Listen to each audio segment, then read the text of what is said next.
Hello, everybody. How are you doing? Hi. Nice to see you again. My name is Alex. As you may know, but if you don't, I'm a beer blogger, a YouTuber, and a podcaster. TheBeerProbeer.com. There you can find us. And I'm your host for tonight. Thanks for joining us at this little show. You know, the Beer Advanced Calendar, Beer Brewers Calendar Tasting, live tasting. Of course, I'm not alone in this lovely setting here. No, of course I'm not. I have a Claudia brought with me. Hi, Claudia. Hello. Good How are you evening. doing? Good. How are we doing today? Yeah, fine, thanks. Good. You look gorgeous. Thank you. Thank you. I'm playing up the American way of celebrating Christmas with my fun outfit. As you all know, Claudia is waiting in the chat with you. She's there picking up your questions and to throw them to us on the sofa, so we can give you the answers to your questions.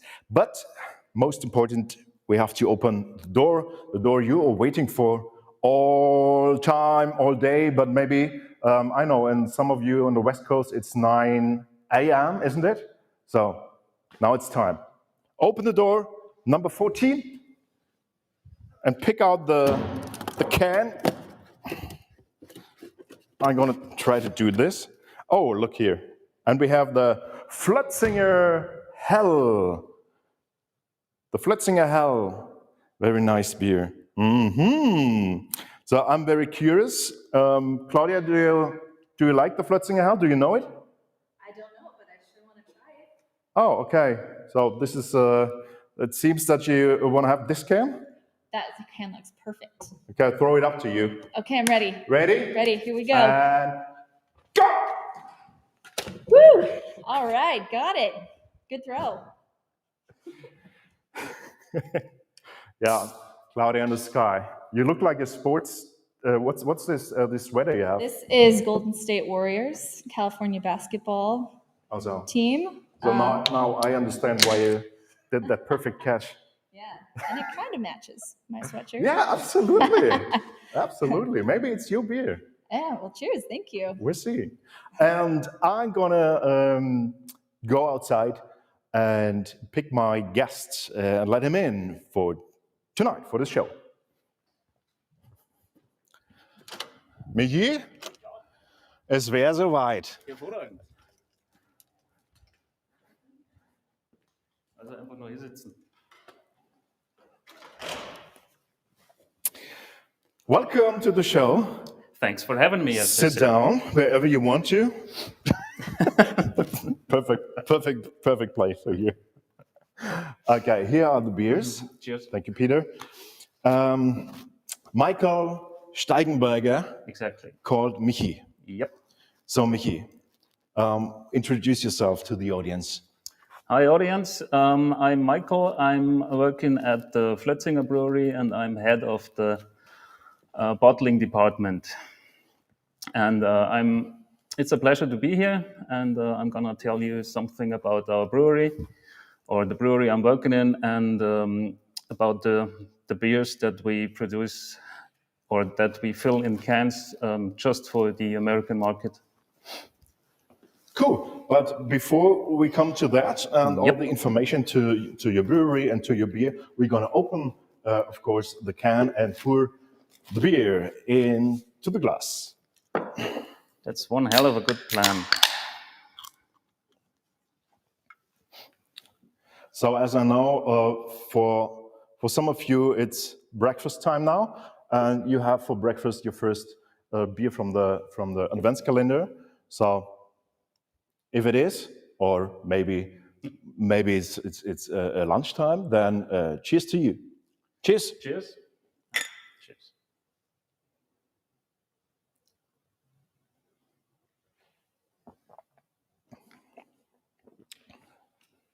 Oh. It's Peter, lovely. could you come in and replace me, because I'm going to take a box of this and go celebrating now for myself. Oh, this is so good. Till you hear the jingle bells. Oh, it's so good. Yeah, it's got a very, very nice.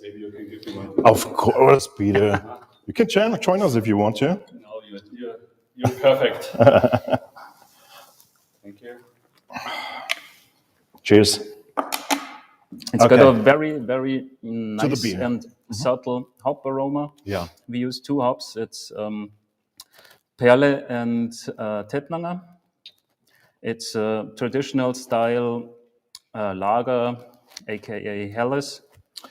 No like fancy modern brewing, craft brewing or anything. It's really, really traditional. And So Tettnanger Hopfen, Tettnanger hops, Yep. is a very very famous hops. It's one Yep. of the. Okay, so now it's a chance to have a look at the man on the sound and on the picture. He always jumps in if there's something going wrong, and it's a very big cultivation area for hops. Tettnang is from the Bodensee region. The area is about 7% of the German hop cultivation area, so to say. Hallertauer Perle, the other hop that's used, the other hops that's used is of course from the Hallertau, and it's this is the world's biggest hop area. And if to the state. if I remind it correctly, it's the Tettnanger hops is used as an aroma hops. Both are aroma hops, but Perle has a higher amount of alpha acid, of bitterness, and you can actually you can use it for both. Cool. So as you can taste a slight bitterness, but it's not really in your face, so to say. It's really, really subtle. So the aroma hops is just perfect for this beer. So the beer style is a Helles beer, Exactly, which is a traditional lager, pale lager. It's a lager. It's a traditional Helles. Yeah. It's the malt we use is just Pilsner malt, no extras. And what I always, if I just drink beer from this area, from Germany, because Rosenheim is on the southern part of Bavaria, and it's really close to the mountains, isn't it? It's close to the border, close to the Austrian border, and close to the mountains. Yeah. And in my opinion, the water from this area is so smooth. It's always, I always can tell if this is a, yeah, I can hear you, Claudia. I always can tell if there's beers from this area alone from the water, from the smooth water. Am I correct? Well, actually, the water is quite hard due to all the calcium that's in the water, due to the stone all the mountains are made of. The water itself, but itself. The mouthfeel of the beer is always silky smooth. You could say that. Yeah. Cool. So, Claudia, to you, there's a question coming in. Since we're talking about Rosenheim, here's a question about it. Can you tell us about the annual fall festival in Rosenheim and the brewery's role in the celebration? I knew that question was coming, and I'm happy to answer it, of course. It's a 16-day beer mayhem, so to say. It's a big beer festival. It's the little sister of the Munich Oktoberfest. It's a little bit more family orientated, I would say, and it's not that vast, but there's about 1 million people or 1 million visitors in these 16 days every year. There's 2 breweries who have their beer tents. The Flötzinger beer tent is Europe's biggest standalone beer tent. I have to show off a little bit, and it's 16 days filled with beer tents, polka music, pretzels, and fun. It starts at the end. It starts at the end of August, and everybody should come and visit and have a few masses. Okay, that was an invitation. Believe us, we will come. Claudia, I have a question for you. Claudia, have you ever seen the movie Out of Rosenheim? I can't say I have. It's No. a German movie plays in. It's a lady who's played by Marianne Segebrecht, and she visits Texas, America, and it's pretty awesome because she's that traditional old lady. If you ever have a chance, watch that movie, then you know how the people out of Rosenheim are. I realized. A little cultural taste of Yeah, what Rosenheim absolutely. is. Culture clash. Yeah.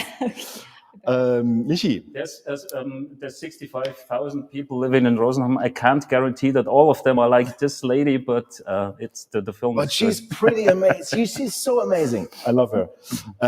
And she's dressed like you a little bit.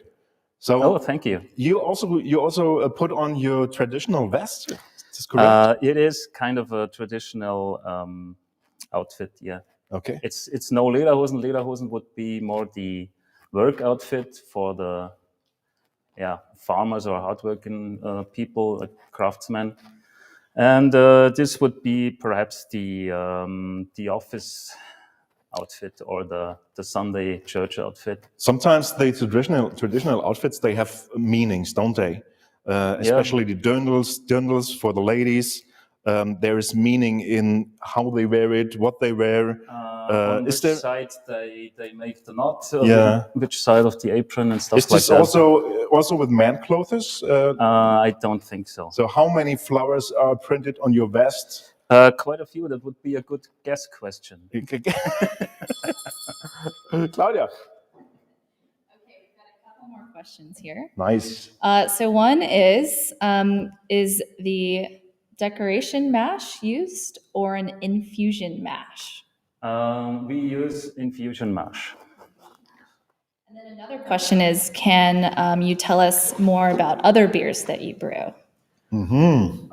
As we are a quite traditional brewery, we produce a lot of different beer styles. We have wheat beer, we have light wheat beer, we have a darker wheat beer, we have the helles, we have an export hell and an export dark, which are stronger. We have a Märzen, we have seasonal things like the Christmas beer, the Christmas bock. We have a dark Josefi bock that's brewed in February, or brewed for January and February.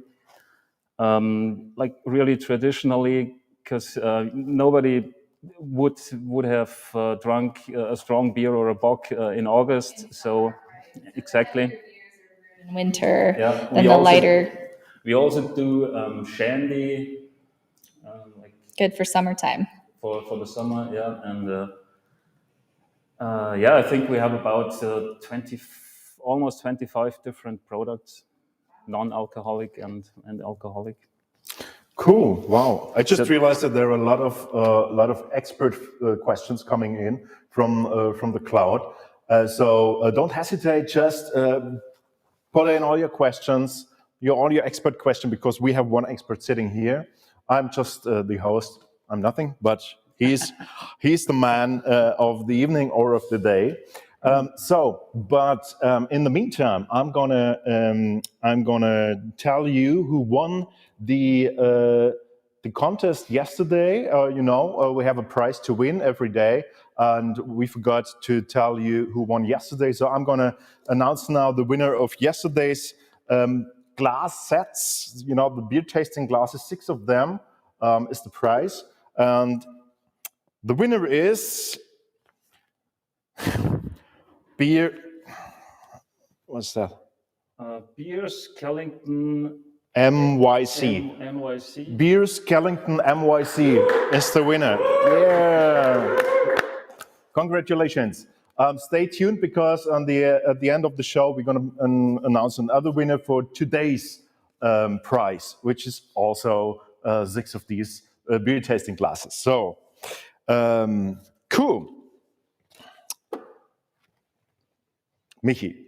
Yep. If you look at Claudia, and her goggles, her glasses. Yep. Would you say these are beer goggles or glasses? Because I saw that as a question jumping out of the chat. No, that's not beer. It's what is it? What's printed on? Christmas trees. Yeah. Oh yeah. I feel like I'm wearing beer goggles. We have to enhance the picture quality if the folks don't see that. Cool.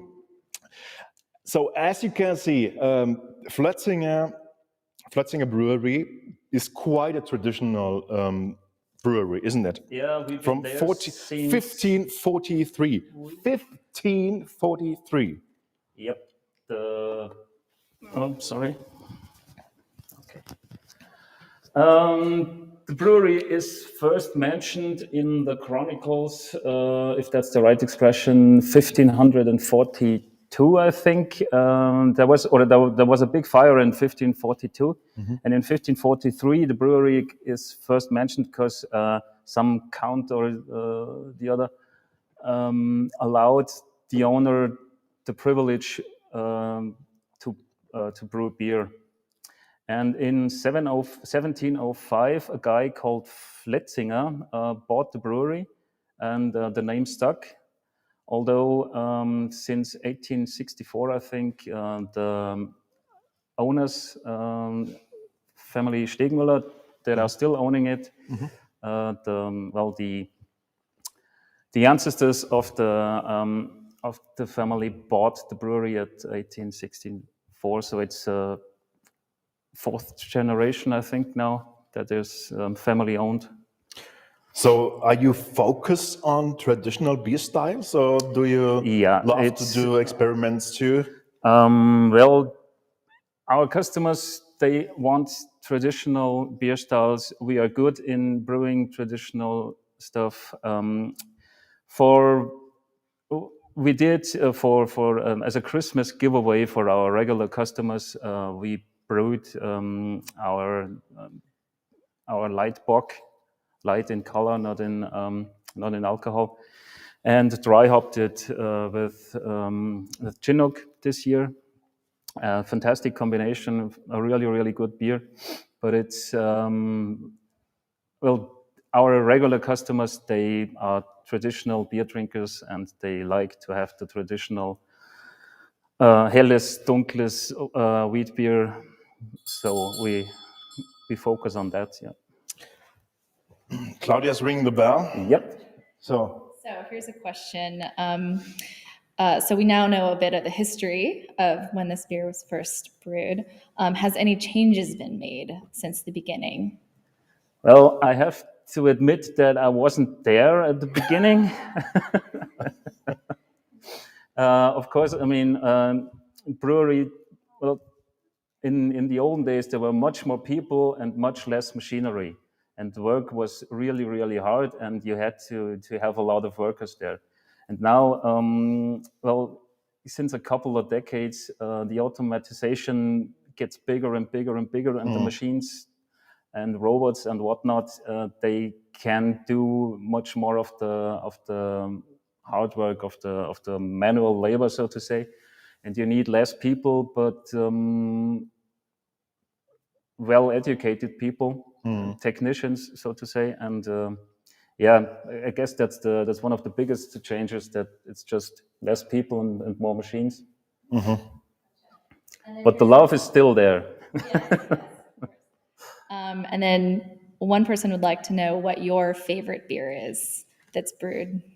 My favorite beer, I like the light bock really quite a lot, and I think the Helles is just it invites you to drink another one. It fits to food, to more or less any kind of food, and it's a really good everyday beer. And in case of emergency, you can drink it at 9 o'clock in the morning if you have to. So.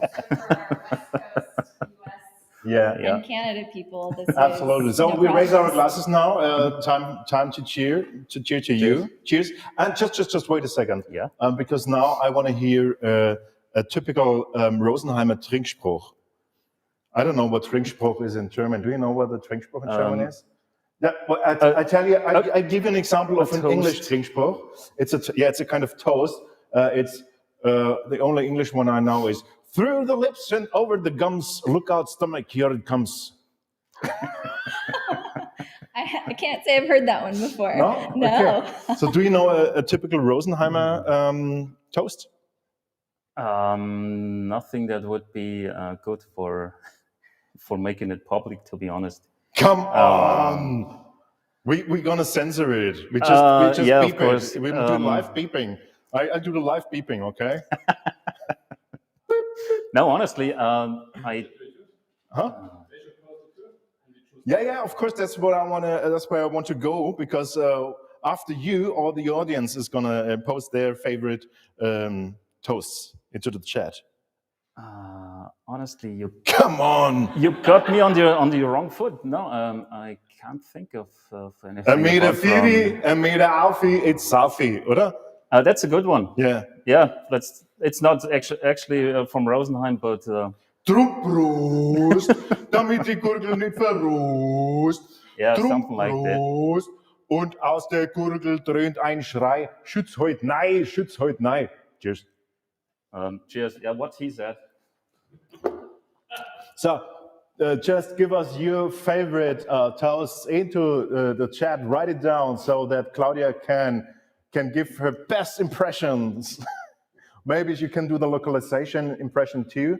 I don't know. The West Coast is no problem, I think. Right. East Coast? Can you do the East Coast accent?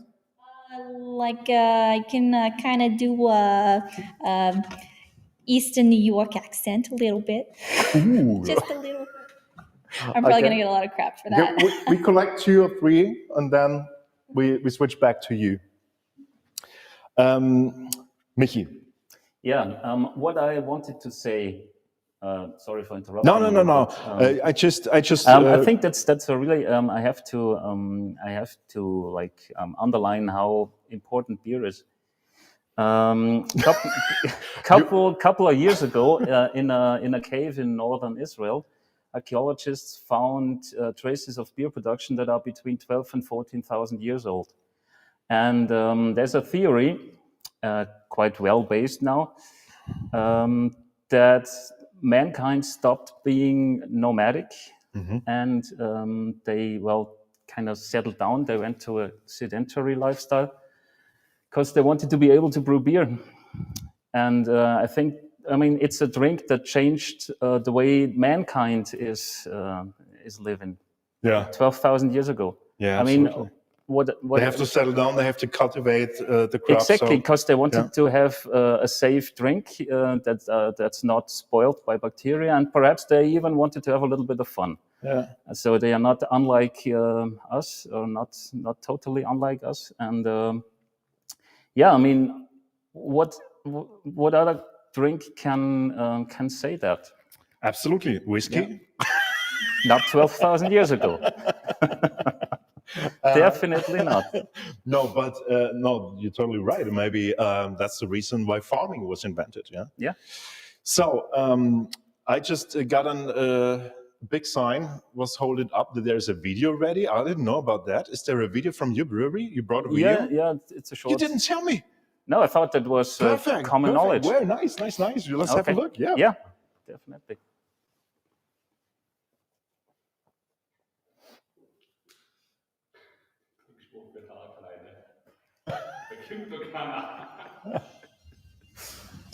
So eine alte, jahrhundertealte Familienbrauerei, ja, das ist schon was Besonderes. Das kann man schwer in Worte fassen.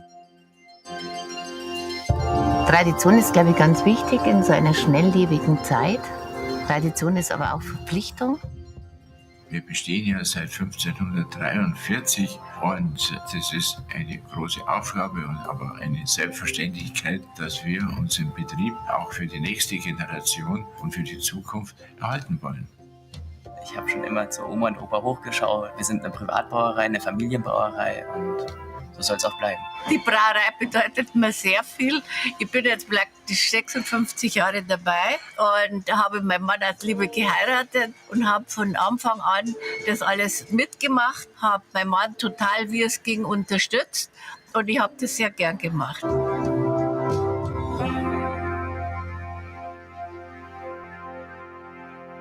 Wow. Well, as you could see, it just was things you know very good, traditional settings, traditional festivals. Family owned. Yeah, it's all based on tradition and on on upholding the tradition. It's really, really important for the owners and for all the people that are working there. So what do you think in, let's say, 200 years from now, what will have changed at the brewery? At the brewery, even less more robots, less people, more robots. I think nothing else. The thirst will still be there, and and the good beer too. And good beer will prevail. Yeah, absolutely. You know, quality is just the key, the power to success. I'm really curious about the next decades, about how all the I mean, will there be more craft beer? Will there be a bigger demand for like more varieties, or will people go back to the traditional styles? Claudia, question to you: do you like beer at all? Yeah, I drink a lot of beer. Yeah. What's your favorite beer style? Oh, my favorite beer style. Well, I'm a seasonal person, so in winter I prefer a darker.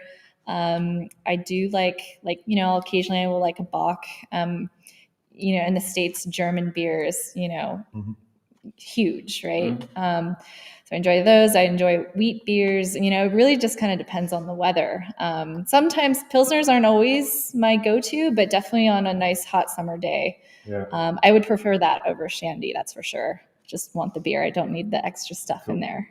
Cool. And this Helle from Flötzinger?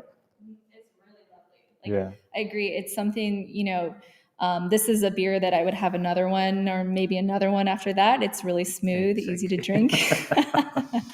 And I'm very, thank you for inviting me today to give this a taste. Absolutely. Thanks for being here. Well, also I would say that, I forgot what I wanted to say, but you wanted to point out the excellent quality, even if it's normally not filtered, not filled in cans, but in bottles. Am I right? Yes, absolutely. This is unfiltered, isn't it? Yeah, absolutely. No, it is. It's filtered. Sorry, it's filtered. It's filtered, but you have the unfiltered too in your product folio. The Zwickl, the like Keller beer, cellar beer, unfiltered version. It's people.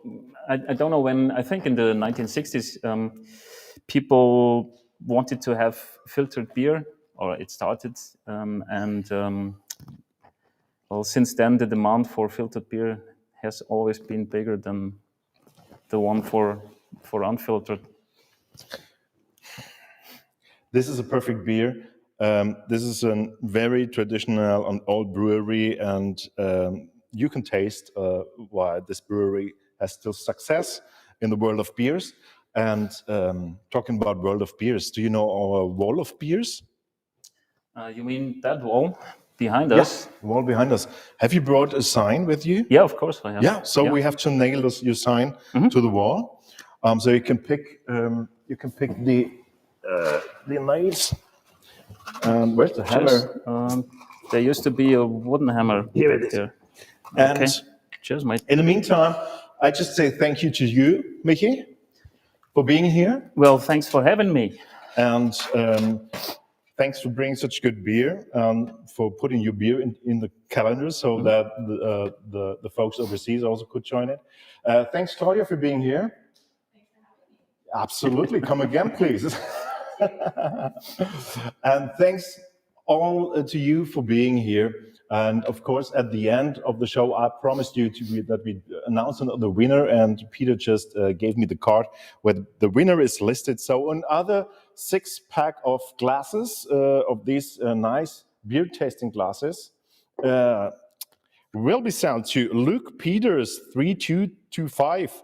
Luke Peters 2325. Congratulations. So, this is your last act for tonight. Okay. And we say thank you for joining us. Join us again tomorrow. Same procedure as every day. Bye-bye. Bye and Merry Christmas. I'm gonna hold this one, and you can. I think over there. No, that's too here. Too far away. Yeah, we need some place where we can see it. Maybe here. Okay. How big is the sign? Well, it's your home. Here, maybe? Yeah. Because we have it in the picture then, you know. Otherwise, it's outside the picture. The bigger picture. I'm gonna hold it and you hammer. But don't hammer on my... No, I won't hammer on you. Absolutely, that's what one fits. Cool.